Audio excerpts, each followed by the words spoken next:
Salut à toi le home studiste, je suis Damien Biel du blog Mixage en Home Studio, c'est marqué en haut.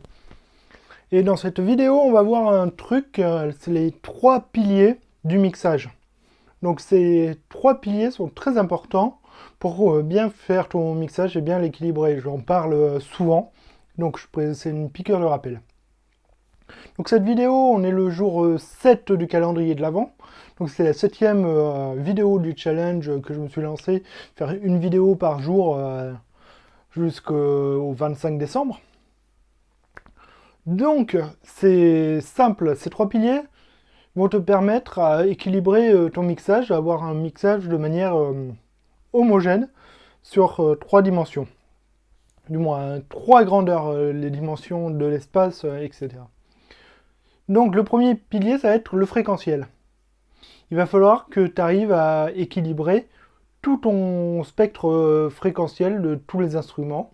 Donc ça, on va utiliser beaucoup les EQ ou aussi on peut utiliser la coloration pour donner de la chaleur. Il faut que vraiment on ait l'impression qu'il n'y ait pas... Donc il faut que ça suive un certain modèle. Tu prends un analyseur de spectre, tu prends une chanson du commerce, tu vas voir qu'on a une certaine courbe de réponse fréquentielle dans le commerce.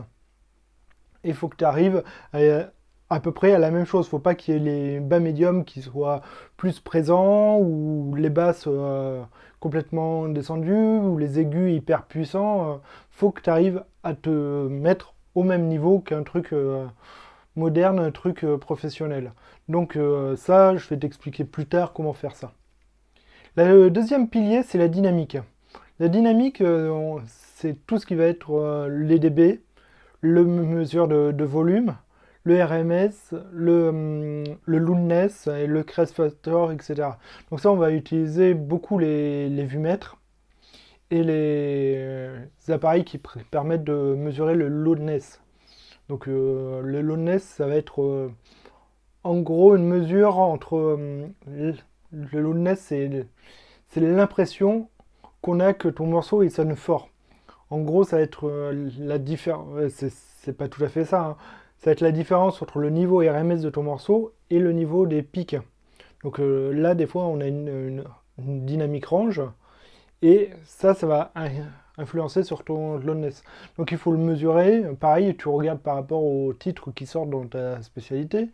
Aujourd'hui, en gros, on est à -7 de loudness. On peut le mesurer avec plein d'outils qui mesurent le loudness.